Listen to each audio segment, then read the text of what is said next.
We'll be hearing two student presentations from Andrew Olson and John Feng Chao, and they will be introduced respectively by their two advisors. I'm really looking forward to hearing both of these two presentations. I've known these guys for quite a few years now, and it's been fun to watch them progress and hear about their studies, whether as students or advisors.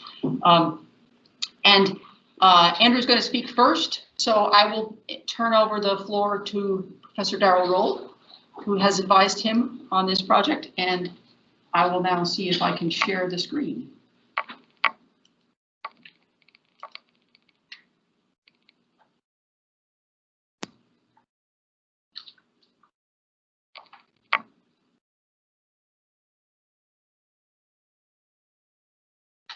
Is that showing full screen, Jenna, for the folks? No. If you just want to, I would dismiss that.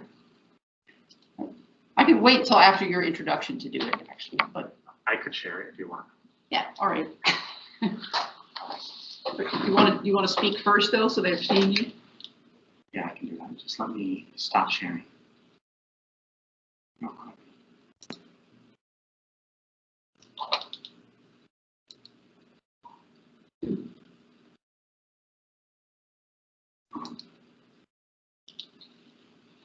All right, so I'm pleased to introduce Andrew. Andrew Olson is a senior history and philosophy double major here at Calvin. He's from Hawaii. He said his family just recently moved to Traverse City, but he still considers Hawaii home. Andrew is also, in addition to studying history and philosophy, he's pursuing pre-law here at Calvin and plans to attend law school at Michigan State University in the fall. Andrew's historical interests focus on the classical and late antique periods, so his subject today really fits nicely with those interests. And outside of his studies, he enjoys reading historical fiction and fantasy, especially Robert Jordan's Wheel of Time series. I think I began reading that when I was 12, and I didn't know people still read it, so that's awesome to hear. Andrew also enjoys drinking fine wines. There will be a linkage to this in his talk as well, and this is a pleasure that grew, especially with Andrew's work last summer at a winery. I've not had the pleasure of having Andrew in an actual class, so it's been a real joy to get to know him through this independent study course this semester. So I'm going to go now and just share the screen and invite Andrew up to speak. Is that good, Jim? Great. Thank you, Professor Rohl, for that introduction. The wine was not the reason why I did this independent study. Just put that out there first. But yeah, so what I've been looking at for the past several months is Jesus across the Jordan, looking at Jesus's biblical travels in Transjordan. Transjordan is generally just all the places east of the Jordan River, opposite of Cisjordan, which is Israel, and those to the west of the Jordan. And the reason I started looking at this is because there is a lot of conceptions about what the Holy Land is, and most people predominantly view the Holy Land as being modern-day Israel. And so part of this research is really just to highlight the journeys of Jesus that actually took place outside of modern-day Israel, particularly in sites in Jordan, some sites in Syria, and then Lebanon as well. And I focus mainly for this project on his journey through Perea, which I'll talk about last. But there are four main important journeys which I'll talk about. The three first, which I'll talk about just a little briefly for you. And just to kind of talk about what the Holy Land is and how people perceive it, I'll just kind of give you a couple slides of typical Holy Land tours to kind of gauge where people might travel if you took a journey there. So this is the National Geographic Holy Land Tour. And they actually only once crossed the Jordan going to the Golan Heights. And they spend all of their time around Jerusalem and Capernaum, the Galilee region. And then they visit some other sites as well. Of course, you have to go to Tel Aviv, Jericho. But no, they never crossed the Jordan River. This Gary Express Holy Land Tour, they actually do cross the Jordan River, but they go to Mount Nebo and they go to Petra, which of course were never mentioned really in the New Testament. And Petra is really not even mentioned really at all. But those are the sites which they tend to focus. And then, of course, in the Galilee region, Jerusalem, and places such as that. Kim Kim Holy Land Tour actually spends a lot of time in Jordan, remarkably. But if you notice, they spend a lot of time like in Case. They go to Maraba, which has a really nice Byzantine mosaic. But then they go down to Petra, Aqaba. They go to a lot of regions that have really nothing to do with the Holy Land. And it's really more of a journey through Jordan, which is a lot cheaper than a journey through Israel. But then you also do get the classic Holy Land in Israel, in places such as that, in Jerusalem, Bethlehem, Capernaum. And then you have your Holy Land tour, which is, it's not yours, it's actually a tour name. But they as well, they do predominantly just in modern day Israel. They kind of go around the Sea of Galilee, but that's about as far in as they get.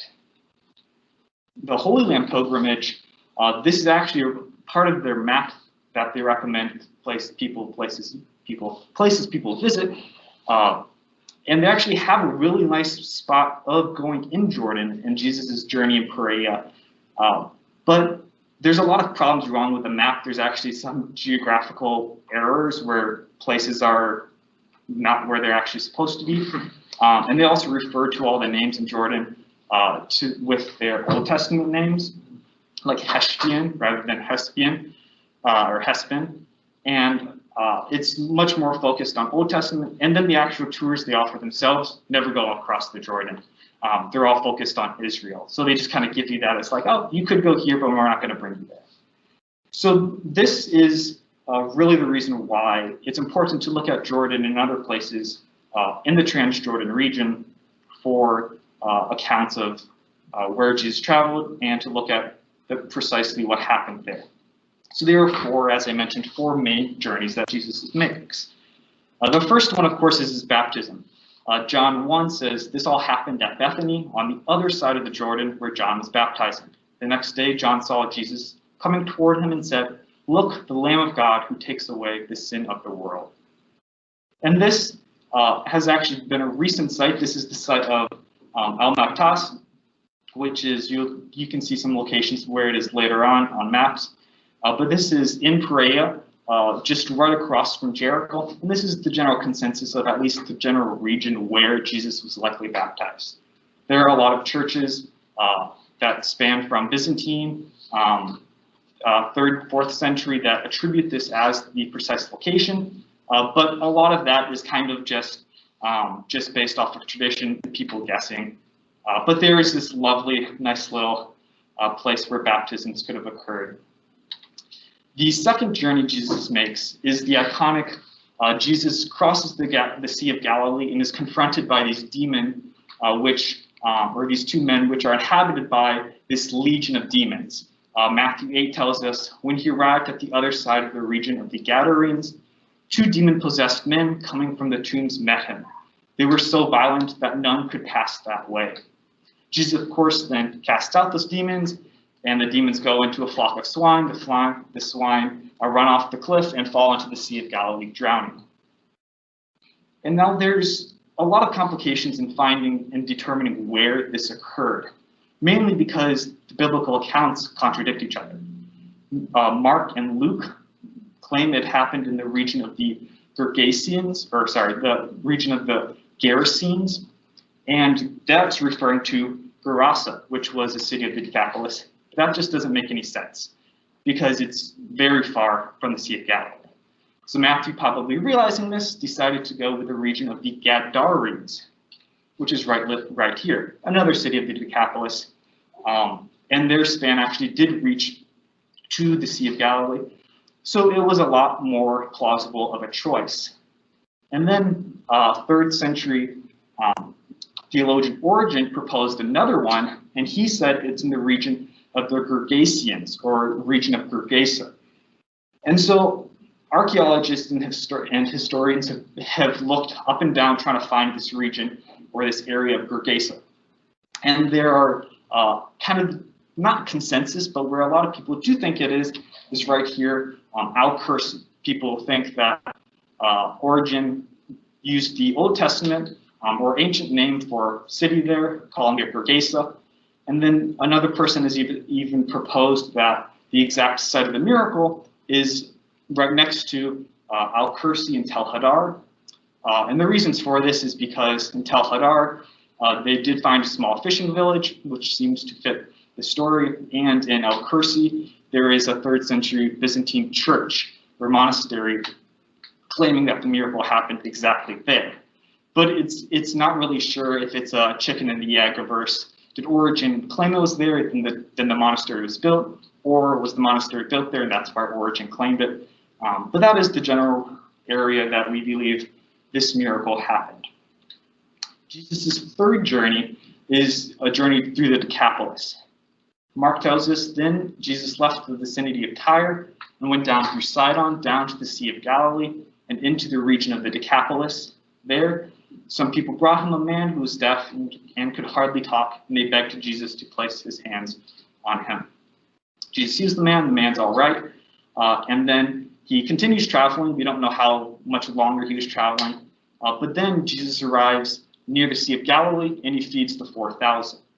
And the route of this journey, we don't know for certain, but many people do believe that he took this route that you kind of see a little scribble there, because it would make most sense that Jesus would have taken the most popular trade routes. And you can see the green line going all the way down the map. That is the King's Highway. It was centuries old by the time Jesus was around, but it continued to be used and actually was renovated by Trajan and parts by Hadrian as well. So it continued to be used all throughout antiquity, from early to late antiquity. And so we suspect that he took this journey going over from Tyre near Caesarea Philippi, and then kind of just crossing east all the way to meeting the King's Highway, and then traveling down to the region of the Decapolis, which is the region of these 10 Greek cities.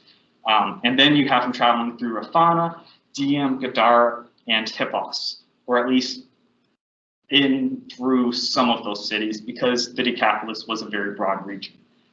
And then Jesus feeds the 4,000, then hops off and goes to the other side of the Sea of Galilee. And then we arrive at Jesus' journey through Perea, or the Perean ministry. And there's a lot of reasons why this journey is significant, and probably the most important reason is because a lot of stuff happens here. All 4 Gospels talk about Jesus' journey or ministry in Perea, each of them kind of varying degrees, and notably Luke and John their accounts are rather confusing on what exactly happened, especially Luke. Luke has like 3 different accounts of the same journey. None of them really line up, but they all create kind of interesting notes. But this area of Perea, and I can go back here, so you're going to see another picture. This red little circle is what we know as Perea. This region was controlled by Herod Antipas. He was one of the sons of Herod the Great. He was also the same one who, Herod Antipas was the one who executed John the Baptist after John the Baptist criticized him for marrying his half-brother's wife. But Herod Antipas also, importantly, he controlled Perea and Galilee. So this is kind of just an interesting note that where Jesus lived for most of his life was actually under the control of Herod Antipas. When he traveled through Perea, he was again under the control of Herod Antipas. And this journey through Perea, there are a lot of speculations on how he went through it. And this is really what I tried to address in my paper on possible routes that he may have taken, and identifying possible major cities or locations that he may have stopped at. And the most popular routes through this area is this or this. So these 2 routes show him crossing the Jordan River and traveling straight down and then jumping right back over the Jordan River. And you actually see this in a lot of Bible commentaries. And there's a Greek reason for that. I don't know Greek, but I guess there's a genitive word for the word beyond, and it might mean close. But But there's a lot of difficulty with these journeys being attributed to this.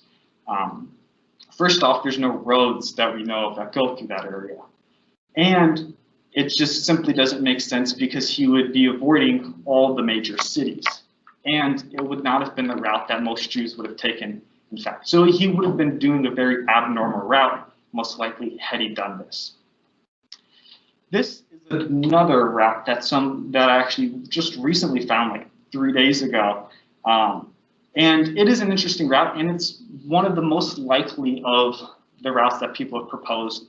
But the person who proposed it didn't give any reason behind it, and they just had him going through this. But the reason most likely is because they figured he did just take the King's Highway, the most popular route, and then travel down through all the cities. But it seems odd to me that he would travel through half of the Decapolis, and the writers would never ever mention him traveling through the Decapolis. So I'm very skeptical of that route. And so to determine better possible routes, I looked at several things. I looked at, first off, ford areas where the Jews crossed the River Jordan, because there's actually no Jewish word for bridge. And so where the Jews crossed were most often ford areas, where the Jordan would just be a couple feet deep, especially during the dry season. And so you have three main ford areas. You have Jisr al-Majami, which is near Gadara, which is where this one proposes that he crossed. But you also have Jisr et Damiyah, which is, you can see right in the middle there. And then actually at Al-Maktas, at Bethany beyond the Jordan, that was also a very popular ford area. So you have these three main ford areas. And then in addition to looking at ford areas, I also looked at roads. Roman roads are kind of complicated because before the Roman rebellion, in the late 1st century, there were no Roman roads. All the roads were not paved by the Romans, and they were just the pre-existing roads throughout their Herodian dynasty. And it wasn't until the Jews revolted and the Romans had a lot more military in the region that they actually started making all these new roads and repaved the King's Highway and such. But it seems most plausible that where the Romans built roads, and we know Roman roads existed, is that they just simply went over pre-existing popular routes. So there's routes from Nablus, right in the middle of Samaria, through Jisr Edamiyah, down to El Salt, to Philadelphia, a lot of roads from Philadelphia to Hespion to Livias, then across near Bethany beyond the Jordan. So I looked at those as well. And then I looked at miracles. And Jesus has a lot of miracles that occurred in this area, but the one that yielded the best results was wine production. And this is kind of where my liking of wine comes in. So wine production, and Josephus tells us this a lot, that Jordan was known for its wine. And they had a lot of agriculture going on there during the 1st century and well before then as well. And we actually know from archaeological sources that wine production during the 1st century was at its peak during the early Roman period. And then, of course, under the Umayyads, wine production collapsed a lot because Muslims don't drink wine. And so you have that industry kind of all collapsing. So I looked at where we know wine production was. And this is what I found. So these are all the sites on the right. They're all the sites that we have of wine presses in this relevant time frame. So wine presses are the best way to determine locations because they're easy to find and they stay around for a long time, and they're found on basically every archaeological site that you look at if you come across them. You can also do looking archaeological research into plant life, like that has been done at Hespion, but that requires a lot more dedication to a specific site, and actually has not been done at most of the spots in Jordan. So really, wine presses are the best way to determine where wine production was concentrated. And as you can see here, it's concentrated generally around Philadelphia, around Hespion, and then you have, right near the Jordan River, you have nothing. And there's a couple of reasons why that might be, but the fact that there's absolutely nothing seems to indicate that wine production was not popular right next to the Jordan. And this played a big part in my reasoning of where Jesus may have journeyed, because it makes sense that Jesus would have told a parable about the vineyard workers right next to a vineyard, or at least in an area where they would have produced some sort of wine. And then you can also see wine presses from all areas on the other side, and that just shows you of all periods what we have found of wine presses.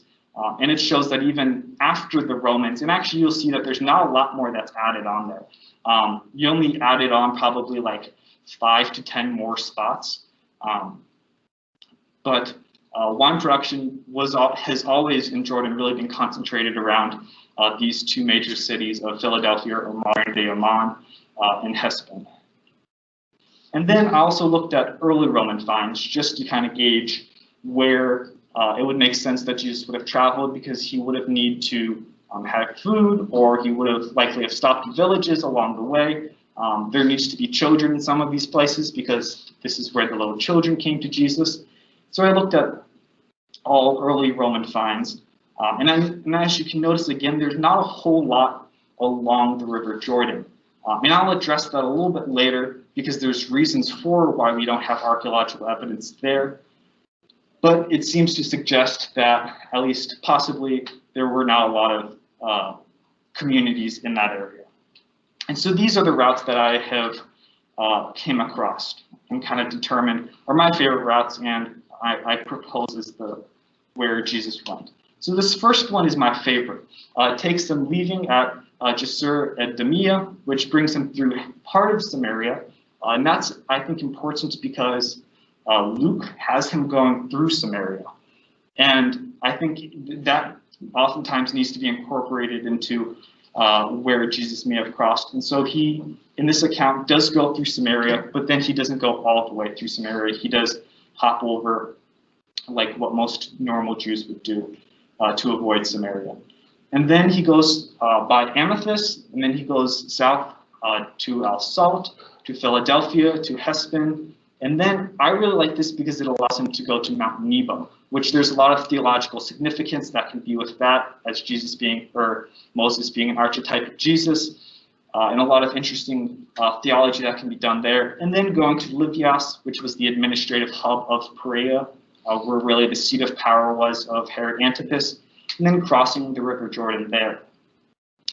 These are some other possible routes where he does not go to Al Salt, but he does just go straight east to the King's Highway, or another alternate route where he doesn't go to the King's Highway. He goes to Al Salt, which does have some wine presses found in that region, kind of near Arak al-Amir, but then down to Livias and crosses the Jordan River there. So these are the results, but they come with a caveat, and this is kind of a big caveat. This is all, at least of 2011, all archaeological sites in Jordan, spanning all time periods that we have ever found, at least in this little box that I've created. And what's important to note is that in general, there's not a lot ever on this region near Bethany beyond the Jordan, even though there's a lot concentrated in other areas. That's just good to recognize, because the state of archaeology in Jordan, especially in this region, has been very sketchy in years past because of conflicts in the Middle East. Just to open up Bethany beyond the Jordan, about 20 years ago, the Jordanian government actually had to go and remove a bunch of landmines and unexploded ordinances such as that. So just doing archaeology in that region has its challenges, and that could also be why we haven't found any significant finds in that area.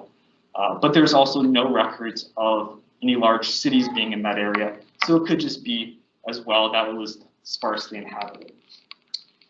And so why does this matter? So back to my idea of the Holy Land.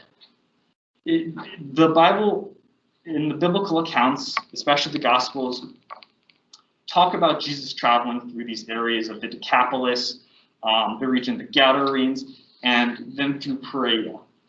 And this, I think, really speaks to the testament of Jesus didn't come just for the flock of Jerusalem or just for Galilee, but he actually did come to recover all the lost Jews. And we do believe there was a sizable Jewish population in Perea, because that is where Gad and Reuben settled after the kingdoms of Israel settled, or after the tribes of Israel settled in the Holy Land. And so I think this really should just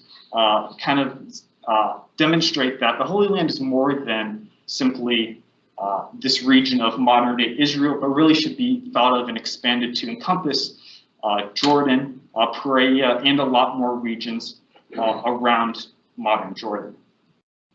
And those are kind of the conclusions that I've come to.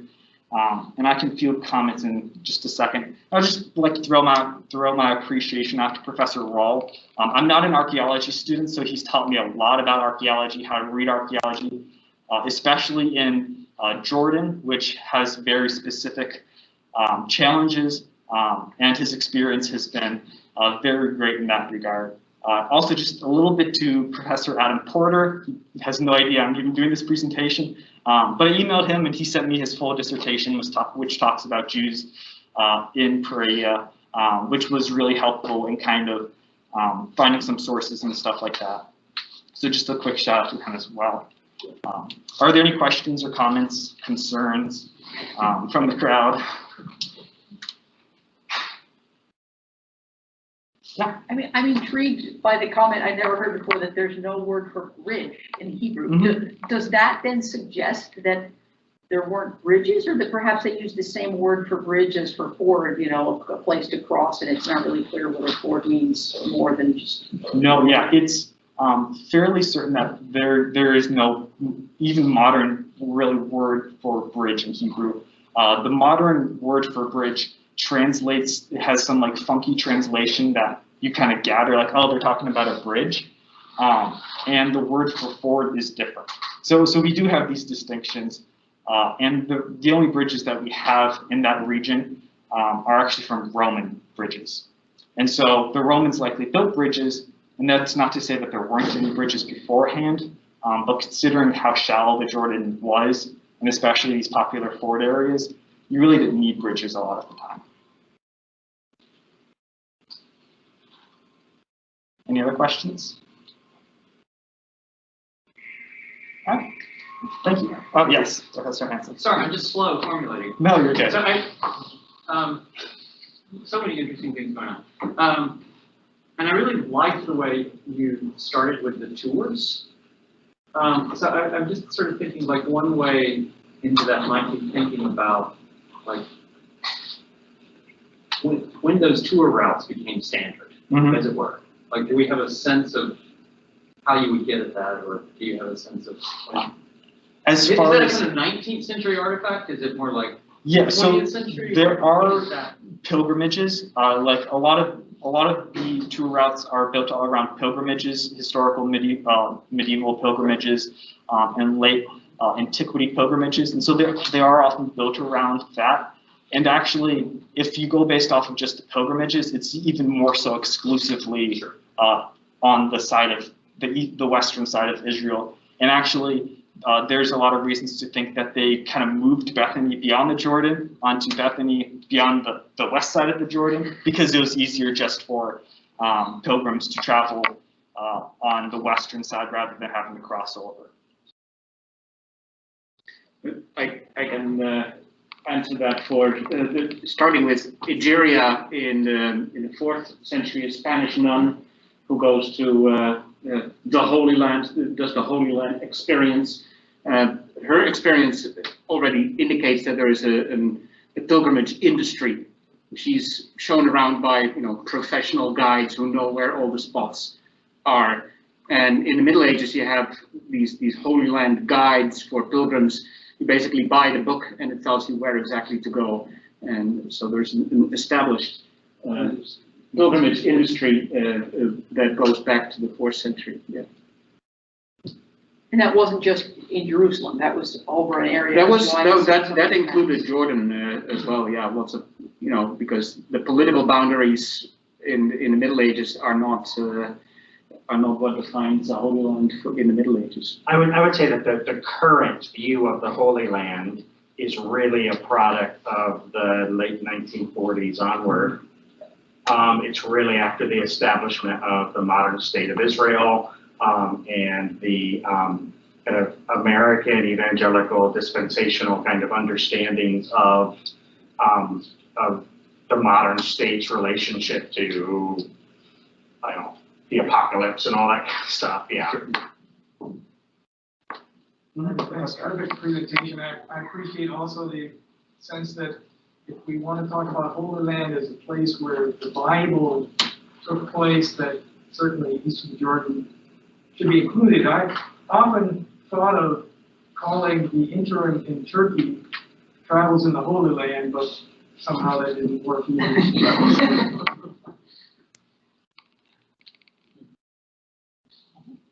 Even the Sicily interim can be traveled in the Holy Land, right? South of Italy, Syracuse, My semester in Hungary was a travel to the Holy Land. Malta. All right. Stop.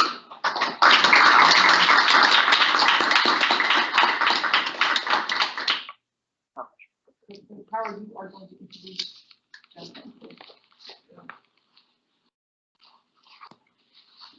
Share the next.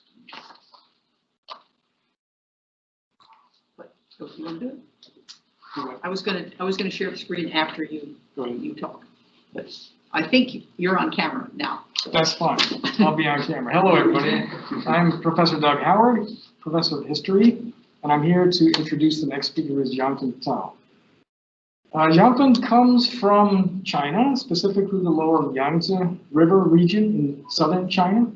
He now lives here in Grand Rapids with his wife and 2 children. After graduation in May, they are moving to South Carolina because his wife has accepted a teaching position there.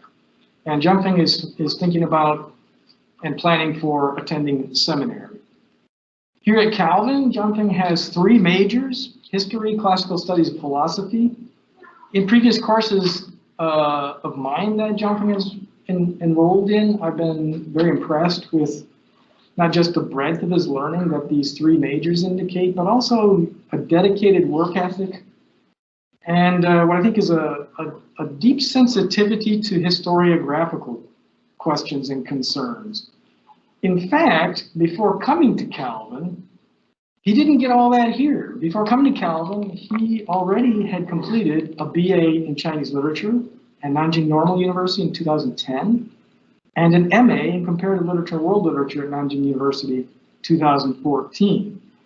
I'm still amazed at that, and when I said something about it to him this morning, he responded, well, Matteo Ricci spent about the same amount of time to finish his education in Europe and gain familiarity with Chinese literature. So I've had a lot of personal satisfaction working with Jiangping this year on the project that he's presenting today. It's about an episode in the history of European-Chinese relations, but it, I think, is also of central theoretical importance in the study of and in the practice of interfaith relations. The whole project, our discussions of it this year, have challenged and expanded my understanding and interpretations of things like the history of writing, the nature of religion, theories of religious pluralism that I think too little incorporate East Asian evidence and East Asian outlooks. So it's a real pleasure to introduce Jiangping Cao, who will speak now on Seeking the Path into Hearts, Matteo Ricci, and his directives.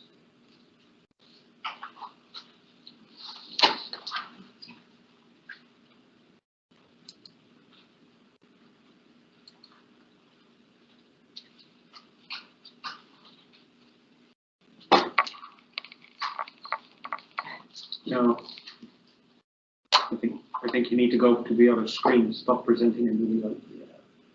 Okay. Yeah. So to the PPT. Oh, that works. Yeah.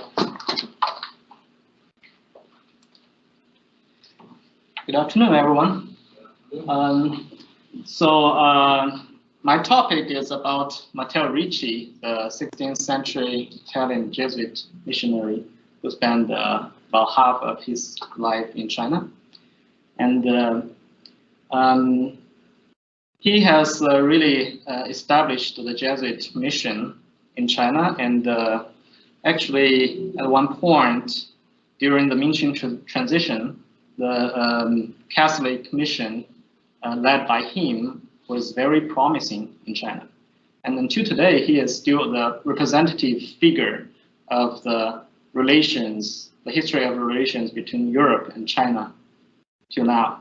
So my title for this talk is Seeking a Path into Hearts, Matteo Ricci and his directives. So Seeking a Path into Hearts is my summary of his directives.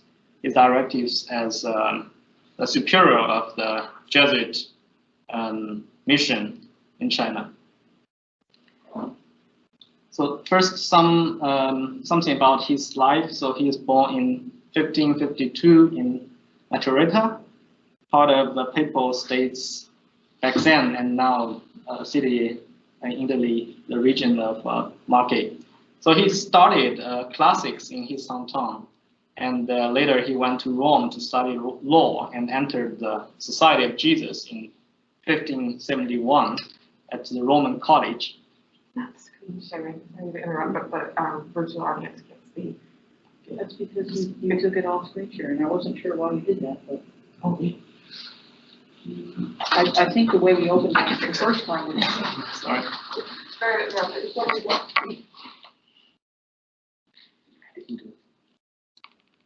going to stop presenting that and share screen one. Yeah, thank you. It's got the red line. Right. Yeah, so he later entered the Society of Jesus in 1571 at the Roman College, and he studied the philosophy, theology, and mathematics, cosmology, and astronomy there. All these will be important for his later mission in China. So after 4 years entering the Society of Jesus, Ricci applied for a missionary expedition to the Far East. Next year, he sailed from Lisbon, Portugal, and in the following September, he arrived at Goa. That's a Portuguese colony in India. And he stayed there until 1582, teaching and learning. And later, he was summoned to Macau to prepare to enter China. And he arrived at Macau in August of 1582 and started his long-term study of Chinese language and the classics.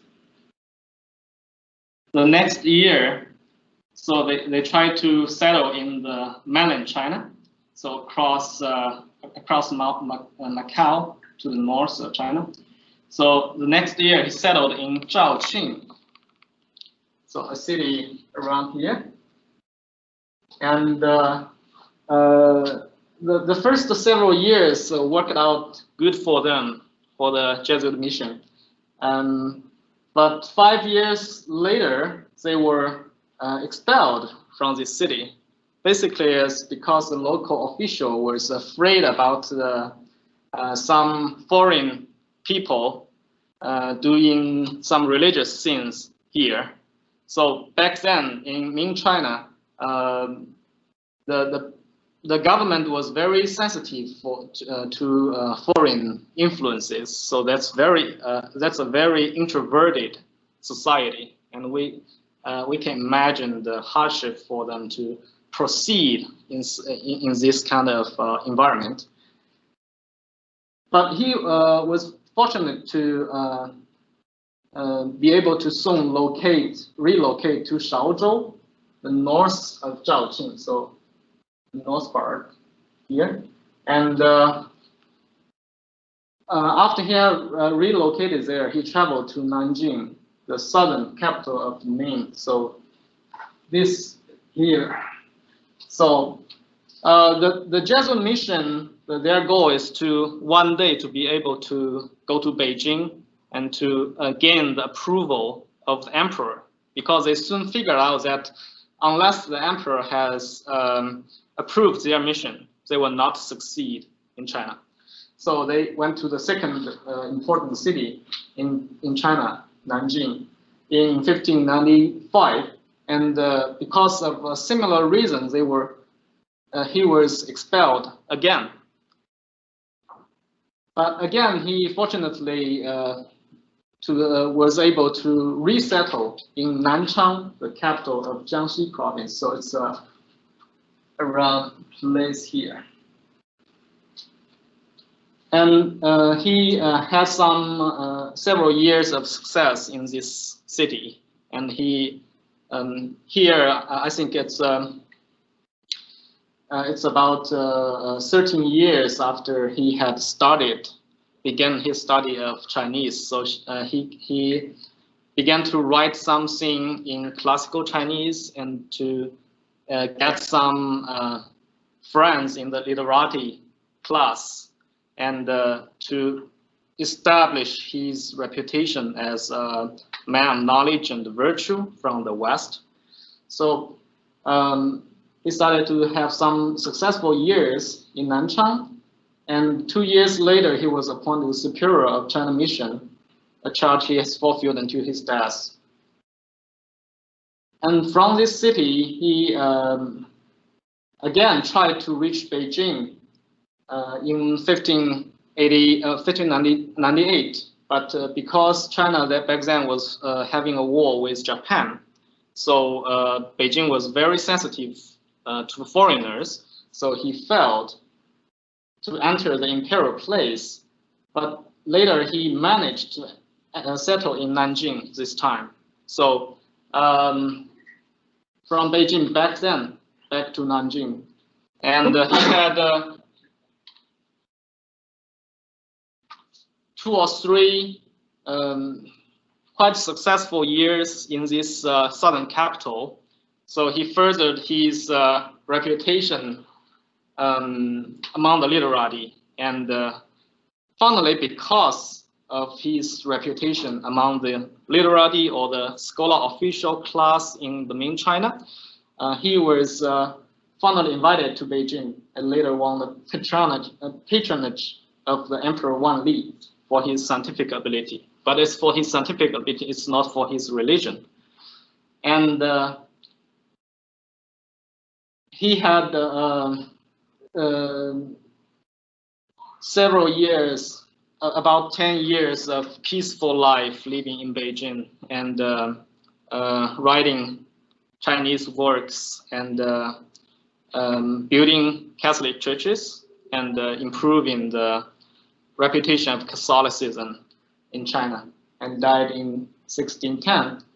And he was granted a piece of land for burial in China. And this later became the cemetery for the European Jesuits who died in China. So that's about his life.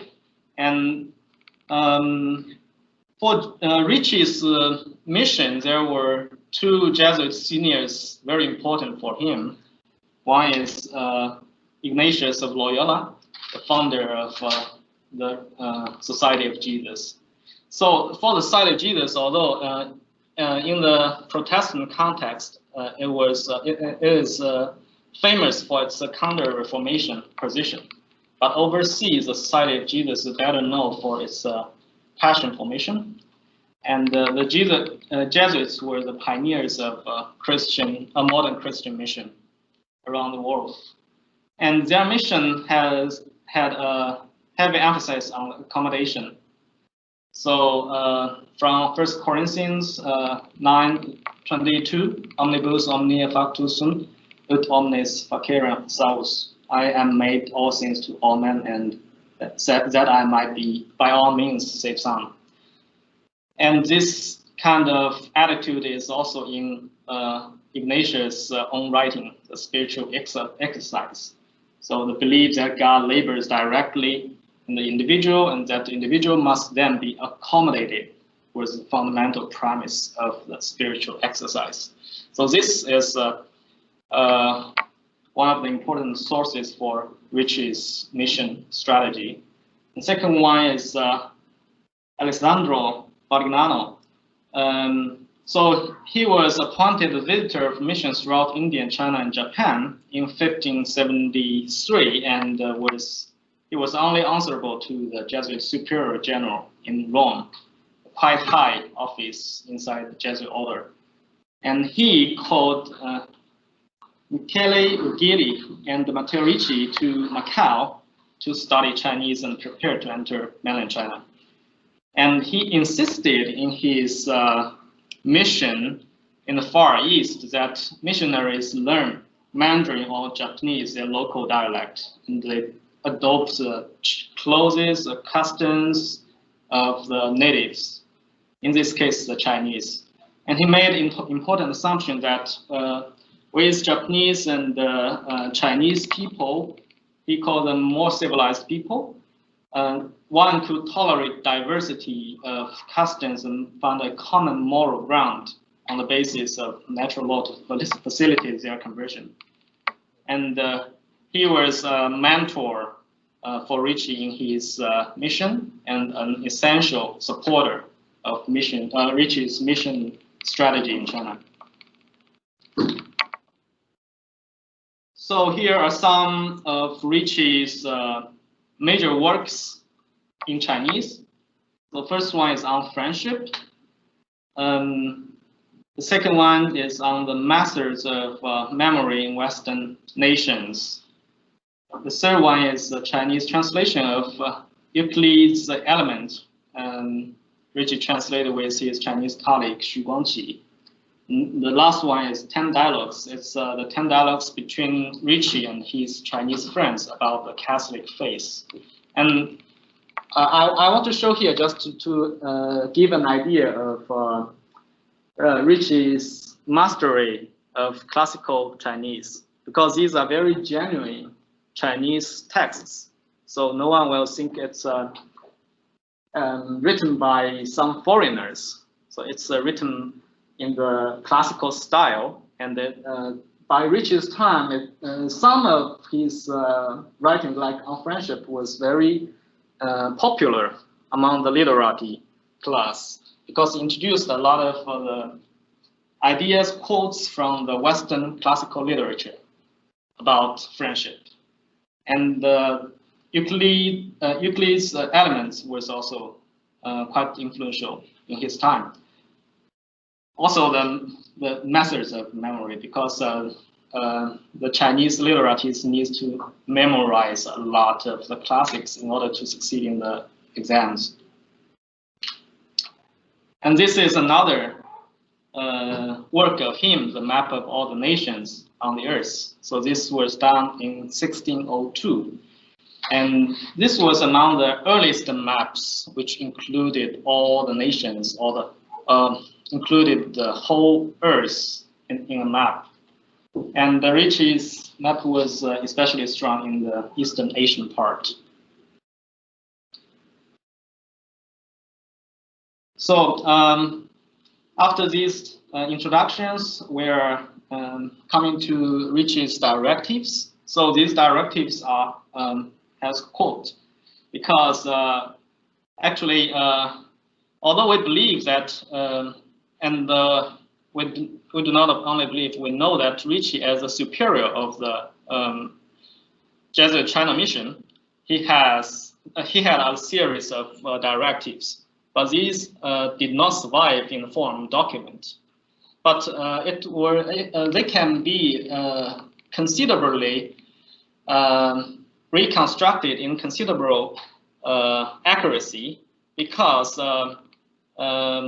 after he was appointed the superior of the China Mission, he published a series of works in Chinese, and also he has his diaries and journals. So these we have available to us now. So these directives are reconstructed from his own writings. So there are 5 aspects. First one about Chinese language classics and life. Second about Chinese names of deus. Third about ancestral rights. Fourth about about Confucianism, fifth about the religiosity of Chinese culture. My main sources on these directives are from first one, the left picture, The True Meaning of the Lord of Heaven, published in 1603. So this was the first Catholic catechism ever written in Chinese. And the second one is De Christiana Expeditiones Apollinas. So the English translation bears the name China in the 16th century, the journal of Matteo Ricci. This was written in Italian and was edited, expanded, and translated into Latin by Ricci's colleague Nicholas Tragot in 1615, so 5 years after Ricci's death. So these are my main sources for these directives. And we shall look at these directives. So the first one is about Chinese language, classics, and life. The first quote is from the beginning of his journals. So he used this paragraph to give himself the credibility of writing things about China. So we have been living here in China for 30 years and have traveled through its most important provinces. Moreover, we have lived in friendly intercourse with nobles, supreme magistrates, and most distinguished men of letters in this kingdom. We speak the native language of this country, have set ourselves to the study of their customs and laws, and finally, what is of the highest importance, we have devoted ourselves day and night to the perusal of their language, their literature. These advantages were, of course, entirely lacking to writers who had never at any time penetrated into this alien world. So the most important thing for Ricci to be able to write something reliable about China is that you have to devote yourself to the study of their literature. So he is referring to the Chinese classics. So the works written in ancient classical style, and this is actually a very high requirement. And the second quote, he's talking about that Chinese people will accept or welcome their expedition or their mission. One of the most important reasons is that they were well versed in the Chinese language and the literature. So, concluding from these two quotes, for Ricci, for a man to be qualified as a Jesuit missionary in China, he has to learn to speak the language and has to learn to read the classics, which is actually a very high requirement. But for Ricci, this is necessary for them to be reliable, to know things about China, and to be acceptable to their Chinese audience. So this is the first directive we can see, and this is this slide is relevant to this aspect. So in his journals has the English translation has 600 pages, so it's a quite long book. And in this book, he showed close observations for various kinds of things. So these are some of the things he has closely observed, like the number of boats, particular kind of pitch, usage of saltpeter, architecture, printing, paintings, sculpture, musical instruments, calligraphy, Chinese characters, written language, and spoken Chinese and written Chinese, dialects, tones, the civil service examination system. So all these things caught Ricci's attention, and he gave them close observation and proper appreciation and criticism about them. So it's reasonable to say that for Ricci for his requirement of to be a Jesuit missionary in China, one has to be familiar with the local life and to be able to give proper evaluation, not just as an outsider, but you can know it and you can give the proper evaluation. So the picture is of the painting of the city of Nanjing in Ricci's time. So the second aspect is about the Chinese name of Deus. For Ricci, he thinks he saw that there are equivalent names in the classics, Confucius classics, for the name of Deus. So we do not need to resemble the pronunciation of a Western term of Deus, but we can use the name in the classics. At his time, a lot of other people actually held the opposite position. So the fourth quote, I thought that the Chinese, since they are the people of Yao and Shun and the disciples of Duke of Zhou and the Zhongli, must not have changed the doctrines and teachings about heaven and must have never allowed them to be stained. So the heaven mentioned here is referring to the highest being. So Ricci in this quote is talking that the Chinese people, as they follow their sages, has always taught about the heaven, about God. And this heaven is the Deus we are talking about here. So this is a very inclusive approach to the name of God. And the second quote is he's using the very Chinese notion of relationship. So relationship in English is not, we cannot fully express the name of the Chinese word Lun. So the relationship is a very fundamental idea in the Confucian classics. So he is establishing that the relationship between heaven and man should be a central relationship, which is not in the 5 basic relationships in the classical Chinese thought. So he's using their central idea to introduce the Christian religion.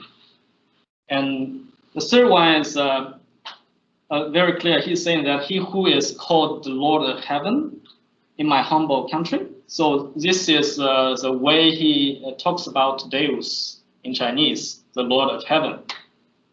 Is he who is called Shangdi, or Sovereign on High, in Chinese. So he is equaling these 2 ideas. So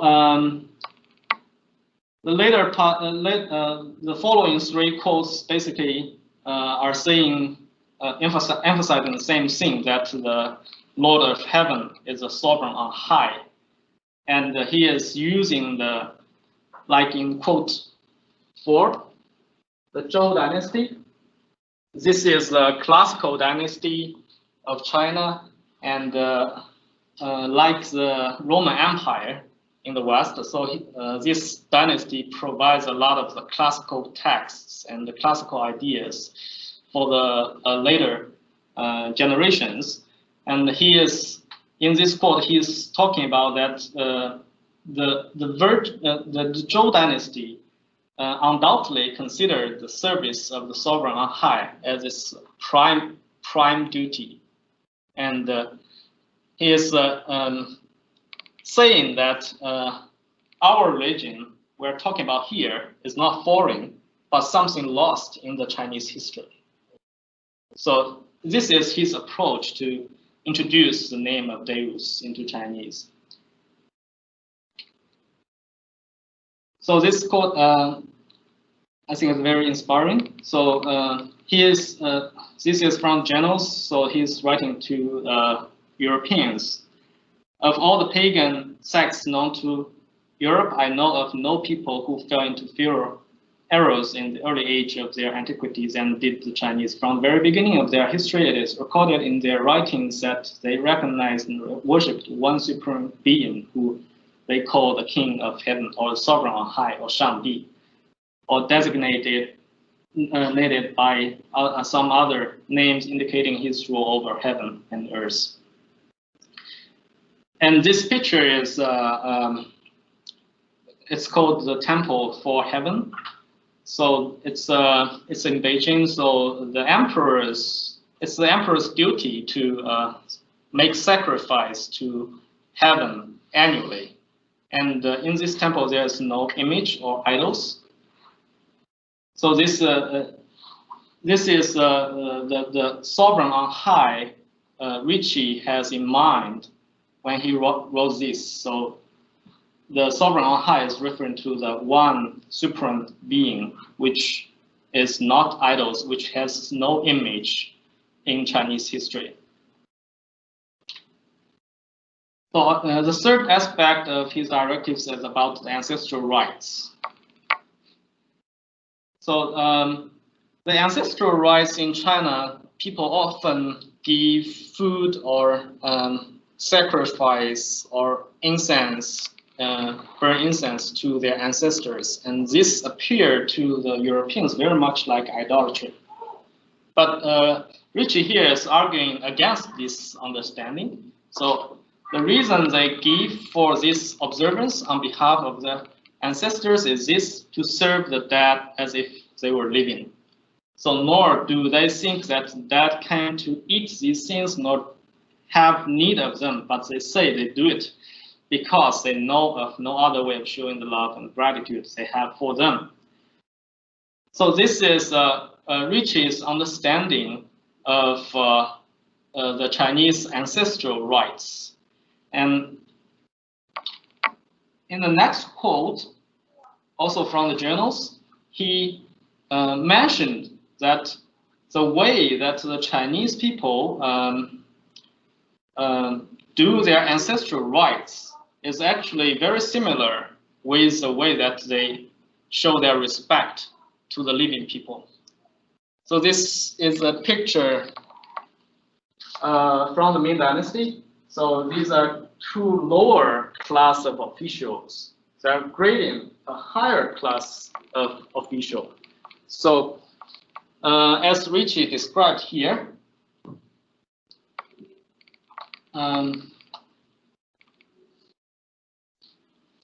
when parents or a superior, say a magistrate or some other dignitary, is being graded, the one being honored will stand or sit at the head of the room, and from there, with hands joined and hidden as described, will return each bow or genuflection with a slight inclination forward and a nod of the head. When the reception is less formal, the one being received takes his place at the east side of the room rather than at the north.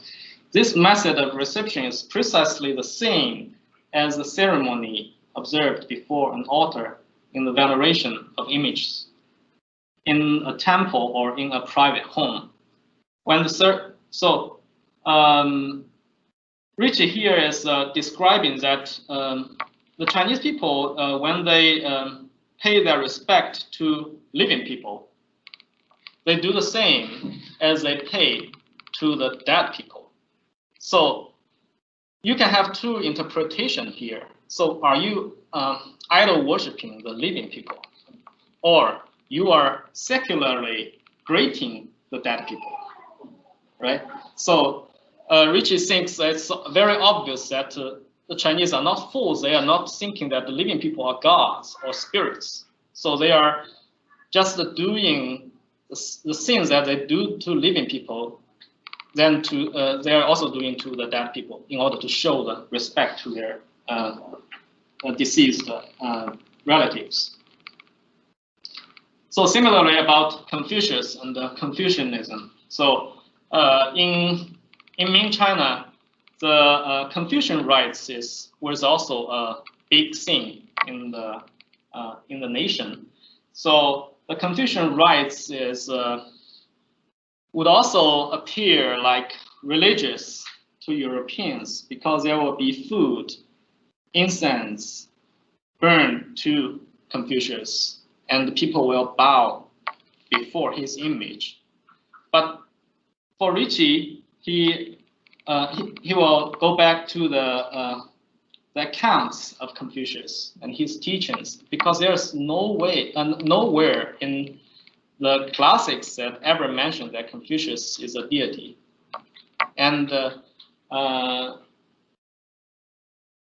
all throughout history, Confucius was treated as the highest esteem which can be given to a mortal, but he always is a mortal. He's not a deity, so he was never venerated with religious rites, however, as they venerate a god. So in this quote, they do not recite prayers to Confucius, nor do they ask favors of him or expect help from him. They honor him only in the manner mentioned of honoring their respected dead. So in these two issues about the Chinese ancestral rights and the Confucian rights, Ricci, as a European, he did not appeal to his own resources or his own first impression to judge the matter. He relied on the Chinese classics to interpret what is happening in front of him. And in this way, he understands the Chinese mind on these matters.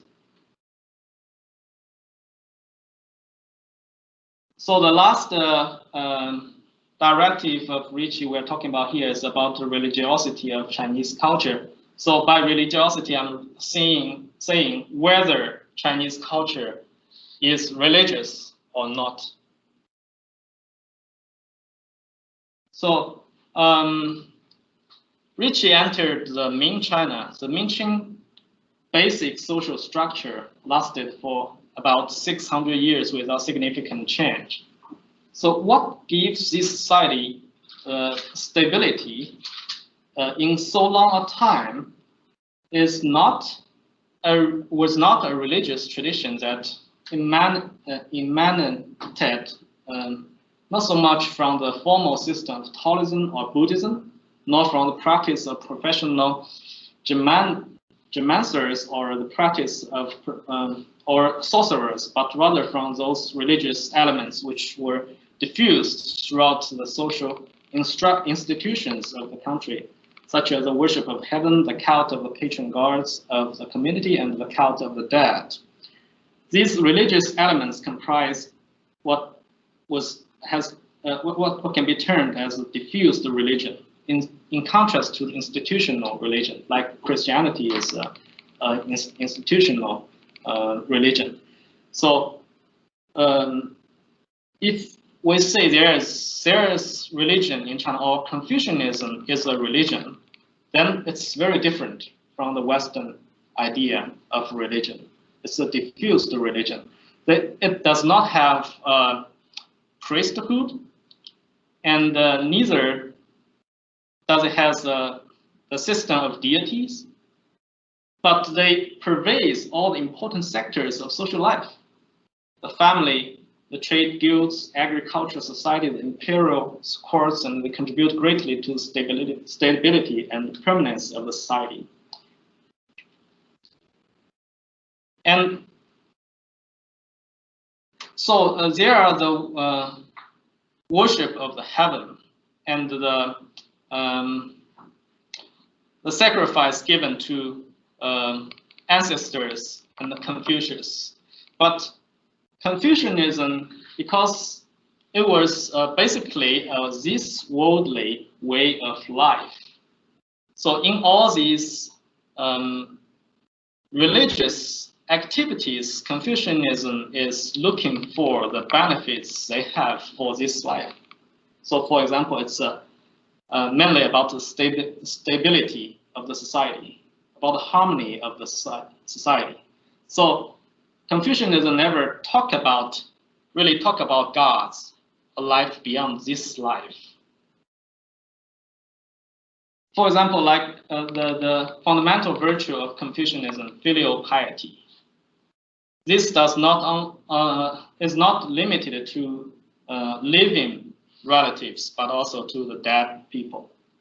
And for the Chinese society, they have to venerate their ancestors in a sense that they can remain the respect for the living people.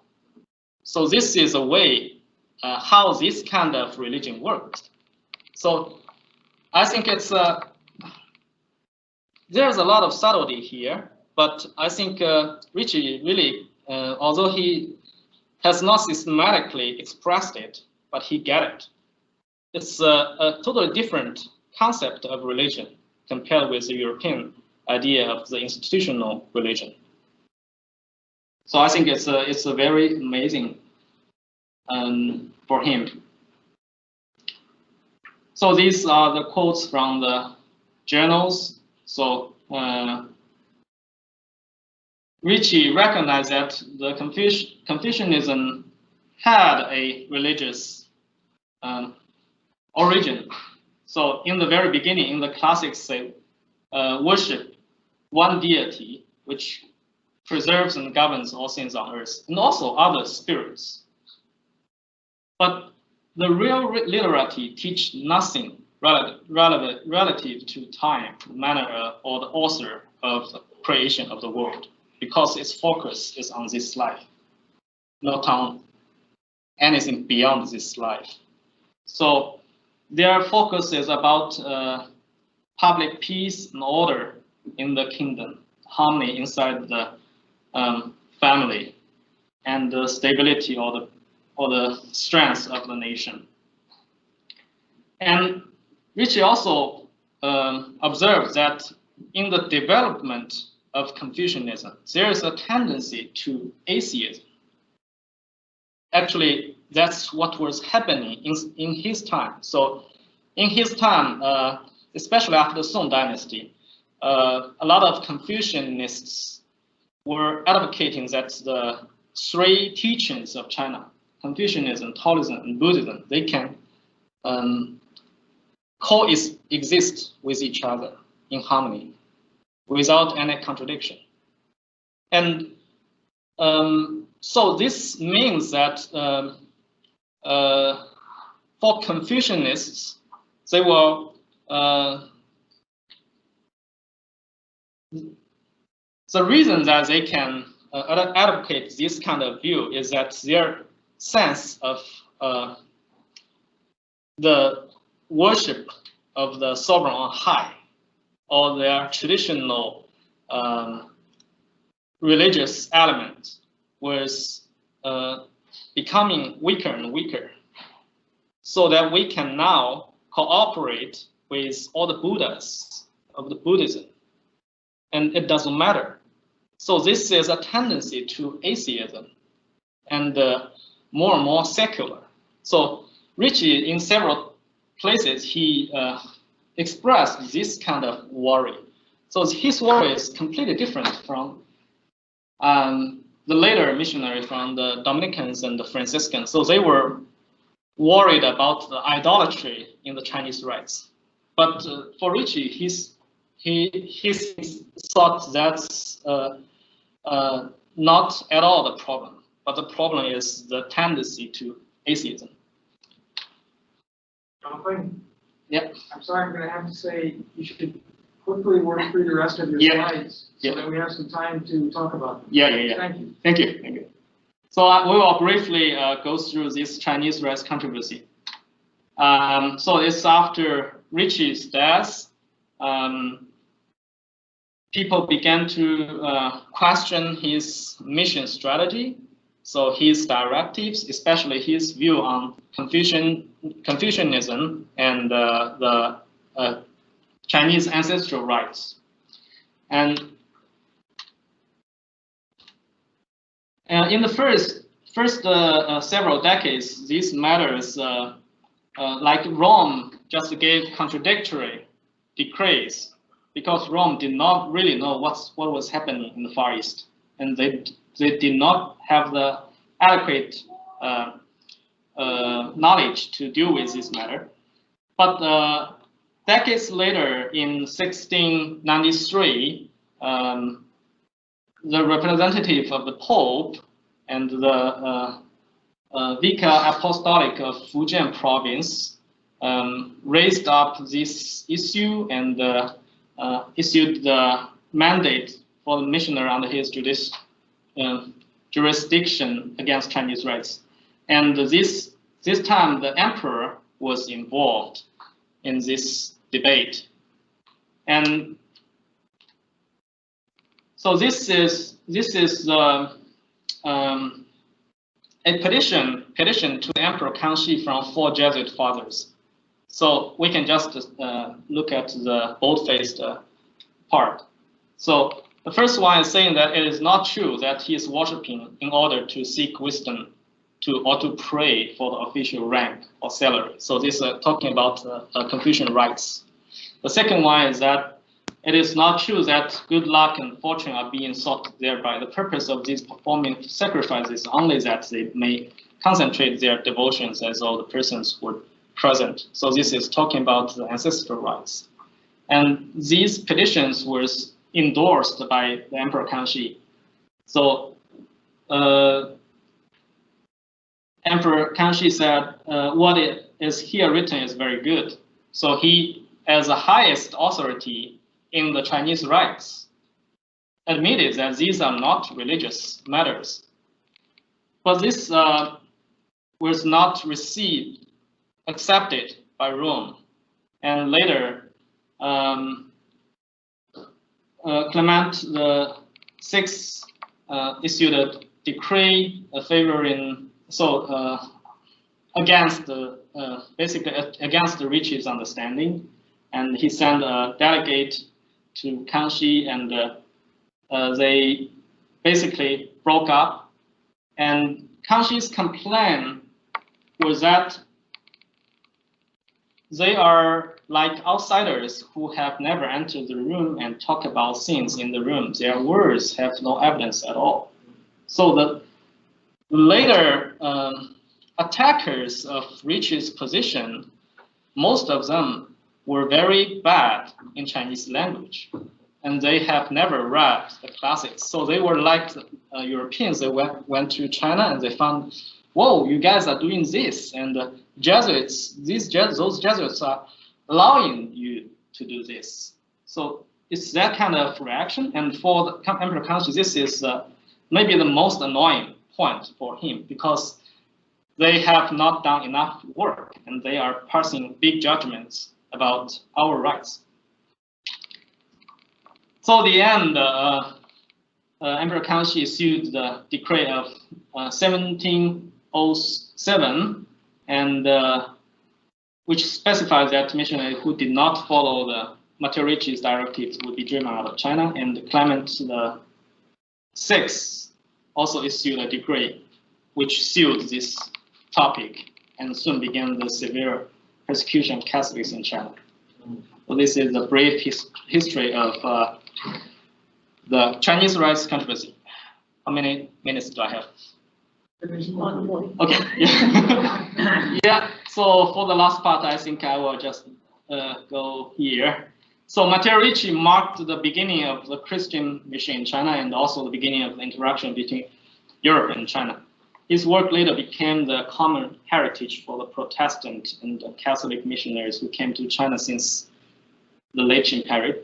So when today we think about the communication between East and West, again in our own age, the image of Ricci, the lonely Jesuit who carried nothing with him, not backed up by any power. He came to China just with his face and the heart. So this image is still inspired, and what this image conveys is a genuine attempt to seek the path into hearts with a sincere heart. I think this is a vivid illustration of the gospel promise. Follow me and I will make you fishers of men. Thank you.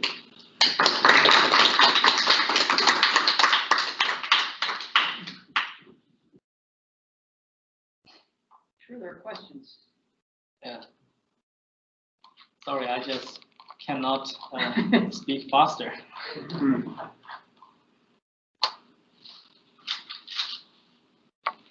So we're here 400 years later, and obviously there's a difference between the Western world's 1600 Western Europeans' relationship with China versus here in America today. Obviously, we've got political tensions, but the thing you brought up about Matteo Ricci is that he was able to get into people's hearts by that great concern for their language, their culture, their history, their classics, everything. I mean, he really did try to become as much as he possibly could one of them. Do you think there's still that feel among Chinese people today, despite political tensions, that if they get a sense that you really want to know them and their ways and the like that, you still see a cultural parallel today between the way Chinese people are now where they were 400 years ago? Yeah, I do. I think this is a common need of all human beings. Like, if someone is really working hard to understand you, and you will give him more time, right? And this is a very, very good human communication, right? And but it takes effort and takes time. Like for example, for myself to understand an American, people really understand. I will have to do a lot of work to understand the history and the background, right? So I think I think definitely this is always the need of human beings. Yeah. Despite political tensions. Yeah, definitely. Yeah. Yes. Was Ricci right in his interpretation of Confucianism? Or is he making it more of a philosophy than it really was in order to make room for Christianity? He is not completely right. So he just he spent about 30 years in China, and this is all the time he can learn. So, but Confucianism, there are different pictures, different images of Confucianism. So inside the Chinese Confucianism itself, people are holding very different ideas. So Ricci's view is also belongs to one of the sect inside the Confucianism. So he is very against Buddhism and also very against the Neo-Confucianism. So he very much favors the ancient Confucianism. And he will, because China really, in its later development, the Confucianism gradually lost its religious sense. So it became really more and more secular. And Ricci's observation is very correct on this. And he, for his purpose and also his understanding, he wants to re-establish Confucianism as a teaching to fear and serve the sovereign on high, and in this way to cooperate with Catholicism. Yeah. I thought it was really interesting you showed us towards the beginning that one of the first works he wrote was on friendship. Yeah. And that obviously Cicero was a big source for that and wrote the classic on friendship. And it just made me think that for the Christian humanists like Ricci, I mean, he's very much in the tradition of European Christian humanism, which is saying, let's take the best from the classics and harmonize it with our Christian faith and find that those can support each other. And that's why that was such a good preparation for going to another culture and trying to do something similar and find areas of common ground. And so I'm wondering, with the work on friendship, I mean, I know that wasn't one of your main sources, so maybe you don't know much more about it, but what was that something where he saw particular Confucian ideas about friendship that you think he wanted to say, you know, this is a point of common ground? Or as opposed to saying, you know, wow, there's no works on friendship and all this is a big lacuna in Chinese culture. Let me fill it in with, you know. Yeah, it's not like that. It's because he saw that there would be a huge market for this kind of writing. Because friendship or male friendship belongs to the 5 basic relationships in Confucianism. So it's also very crucial for a male to succeed in Confucian society. You have to have the male friendship network. So he saw that we can have a lot of common understanding on this point. Right. Yeah, I think, yeah. Thanks. One more question, maybe? We are coming up on 5, so. Well, join me in thanking both of, There's there one. is one. I was just gonna ask, what would be a summary of the 10 dialogues? A summary. In 1 minute. Your time starts now. So it has a very similar structure with let's see. So with the true meaning of the Lord of Heaven. So this is also a similar catechism in Chinese talking about the Catholicism. So basically, he's arguing that the sovereign on high is the God, and he's also arguing against some Buddhists and arguing against Neo-Confucianism, which basically became more and more atheistic. And yeah, that's what I can recall from this work. Yeah, the difference between these 2 works is that the 10 dialogues have they have specific people's name and their office listed. So that's the real dialogue. So he published this real dialogue. So it's a more aggressive, I would say, because he's debating against them. So this will be more aggressive in the audience here. Thank you. Thank you. Thank you. Now please join me in thanking both.